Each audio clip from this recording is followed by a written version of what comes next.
Zune product line is making a dramatic advance this November with the addition of a $149 product with 4 gigabytes of flash, an 8 gigabyte product, and an 80 gigabyte product. So broadening the product line and changing the interface, making it simple, making it sync automatically. You just bring it into your house and the new songs will be right there, the latest radio, video, whatever you're interested in.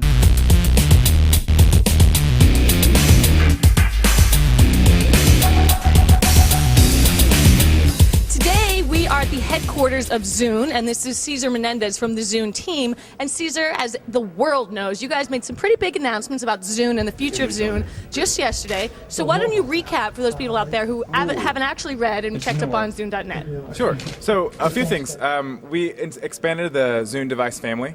So we've added this 80 gigabyte Zune, and a 4 gigabyte Zune, and an 8 gigabyte Zune, Zune 80, Zune 4, and Zune 8. So is that the name of them? They don't have, it's not Zune 2.0, it's Zune 40, Zune 80? Yeah, we call it Zune 8, Zune 4, and actually the original device that we sold last year, we're going to call that Zune 30.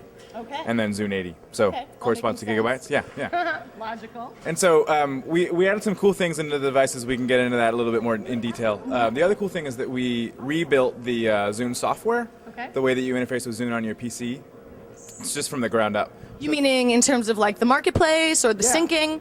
Actually, we redid both the Zune software and the Zune Marketplace. Okay. So within Zune Marketplace now we have 3 million tracks, and actually 1 million of those are DRM free. Okay. Yeah. And now, what about if I get a song from the Zune Marketplace? Does it live only on my Zune, or can I transfer it and play it from like my PC in a different room? Yeah, actually, the way that it works is on your Zune, you can have songs that you've synced from Marketplace, and you can have songs that you've synced from CD or rip from your own collection or whatever. Okay. And I would say that the cool thing that we have for the Zune devices this year is wireless sync. Yeah.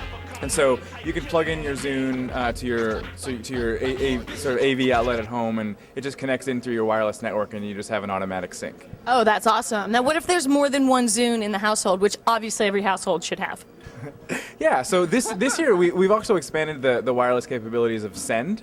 So the way that it works now is that I can send you a song, and what you can do is turn around and resend that song to somebody else, which is something we didn't have last year. Very cool, that's cool. We also took the number of days out of the equation. Right, because it was 3 days, right? 3 days or 3 plays is what it was last year. And now this year it's 3 plays only. So you could play it over the span of a year. Much better. Yeah, sometimes it takes me a long time to find a friend, you know. I need the plays, not the days. I can be your friend. Yay, I love my job. All right, let's talk about these, because they're smaller, and they come in different colors. You know, I have the brown and green one, you know, from the original Zune. Sure. Yeah. So they've slicked up their image a little bit. Yeah, I think the cool thing in the way of hardware is this thing that's called the Zune Pad, and see if you can get it there. So the way it works is I can actually flick through the menus there, or I can choose to press the button, and so you can have both options there. We find that a lot of users, when they're at the gym or something, they don't want to be able to take their device out. They just want to be able to sort of click through it and find it. Good thinking. Yeah. Now, why no touch screen? Touch is one of those. Touchscreen is one of those polarizing things. I think what we have within the Zune family is the ability to sort of have a big screen and get that sort of widescreen experience. Yeah. And also have those have touch controls on the pad on the Zune pad, so that your screen doesn't get smudged. So maybe a bit of the best of both worlds. Yeah, the best of both worlds, exactly. All right, so that's a little bit on the update. Now, I went to my team, friends, and family, and had them write down some questions. Some hard-hitting questions that they want the Zune team to answer. I'm ready. All right, here we go. Will it have a clock? No clock. There's a number of things that we want. They really want some timekeeping device. I know. We actually there's a number of things that go into sort of what's going to be in and what's going to be out. And what we wanted to do is really nail the music experience, and sort of there's just so much more that we can do in the music experience than what we had last year. And so in terms of prioritizing, we had to just sort of pick a solid. You're not trying to be a watch. Yeah, exactly. And so, we found that a lot of users have cell phones or some other sort of way to tell the time. And so we didn't prioritize the clock. Okay, I got that. Some of the people want to know about the firmware update for the old Zunes. Will they be able to talk to each other?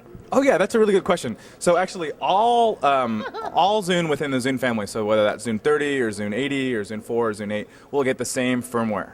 So that's the same menu, the same features. So Zune 30, if you bought it last year, will get wireless sync. You'll get the updated wireless send. You'll get connection into the Zune community. You'll get the new store. So basically, we really value our early adopter customers. Right. And I love that about you guys. Yeah. We just sort of want to make it a really good experience. And when you say you guys, do you mean Microsoft?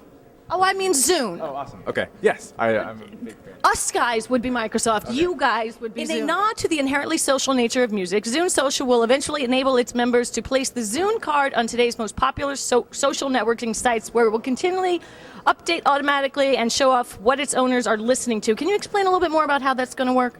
Yeah, sure. So I talked a little bit earlier about the Zune card, or a place where you can share your music and share your friends and that sort of thing. So what we're working toward is making that card transportable. So you're familiar with how the gamer card works within the Xbox world, right? So you have your gamer card, and you can drop that onto your blog, and you can drop that onto your, say, your MySpace page or something. So we have that sort of same aim in our Zune beta. Oh, very cool. To be able to sort of transport the card so that within your existing social network, you get that musical representation of what you're. Obviously, you're going to work directly with Facebook, I would imagine. Yeah, I would imagine. I don't know exactly the number of sites. I think Facebook is on there and MySpace, as well as Live Spaces. Okay, and we have a launch date in America. I think it's November. Yeah, I think the launch date that we're settling on is November 13th. Okay, and now what about in Europe? We haven't announced any plans for Europe yet. It's a market that we're considering. Right now it's just sold in the United States. Really? So no definitive plans to sell it overseas as of yet? Yeah, nothing we're announcing now. It's something that we're evaluating and looking into. Okay, and now probably it's the final but most important question of the day. Who gets to pick the colors? You know, the design team. And will it come in pink? Yeah, actually, I couldn't squeeze a pink one out of the design team today. The color is something that we actually take really seriously. I think what we do. I mean, I'm not a designer, so if there were designers here, they might have tomatoes thrown at me. But from what I understand, their intention is to sort of mirror what's going on in fashion. And so last year, brown was a really polarizing thing. I mean, people love brown, they hated brown. And this year, I think the color that we're doing this is green. Yeah. So we're gonna go with avocado. Avocado is a good word. Green is another one of those things where it's a little unconventional to have an MP3 player come in brown or green for that matter. Yeah. And so it's one of the things that we just it's a risk that we're taking, and it's a polarizing thing. You either love it or you hate it. Well, I love it. I love the red one. I like that it's a deep crimson red. And prices for all of them? So the prices for all of them, the Zune 80 is gonna retail for $249.99. Yeah. The Zune 30 is gonna continue on at $199.99.